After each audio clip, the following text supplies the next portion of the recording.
The thing you've got to remember is, it started with the best of intentions. The big problem facing the world as I saw it was the problem of stuff. There was always a mass of people desperate for food. There was always a surplus of food somewhere else.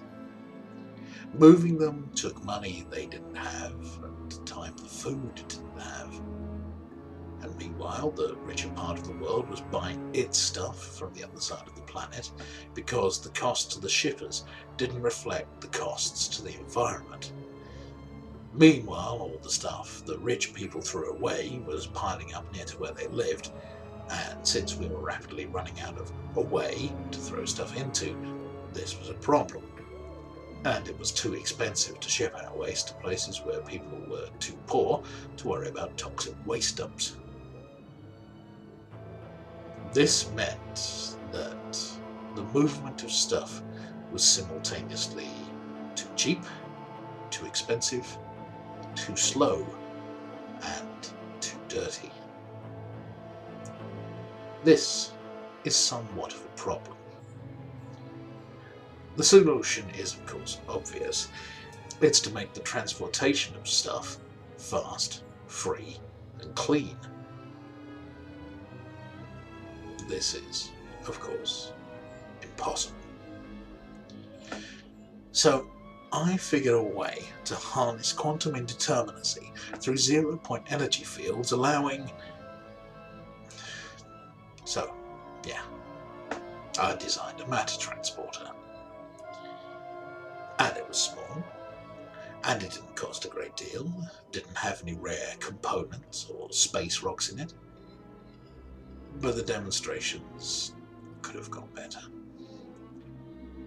And of course, no one believed me. No one except Halligan. Halligan was pumped, provided the money for the rep wrap and the raw materials necessary to create the first prototype units. It worked on the desktop and in larger trials. So we decided to press on with the next part of the plan, setting up a charity or non-profit to start using these things to solve the problem of stuff. Well, I did. Halligan, despite, I should say, only putting in a tiny amount of capital, had other ideas. For a start, she said that of the three problems, the movement of stuff to people who will pay for it should be solved first. So we could then also offer them the transportation service for moving away the stuff they no longer needed. This was the least of our problems, though. Even before we got our first client, the government started asking questions. How would we ensure the technology couldn't fall into the wrong hands? What was going to stop someone using the devices to transport a bomb into the heart of a city, or transport gold reserves out of government vaults? Halligan just laughed. She said that governments and businesses would just have to adapt, that this was a game changer. She started spouting the sub-Ayn Rand, Gordon Gekko rubbish about greed is good, greed works, and he left the meeting.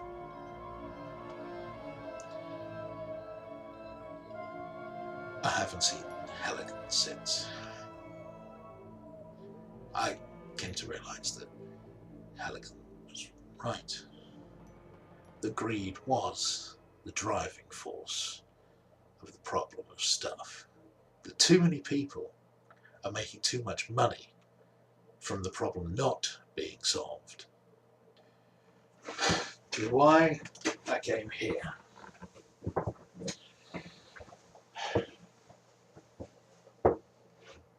I thought I could hide from them. But hiding isn't the answer. Encoded in this video are the plans for the transporter. Take these plans, make your own transporter. Remember, I just wanted to help.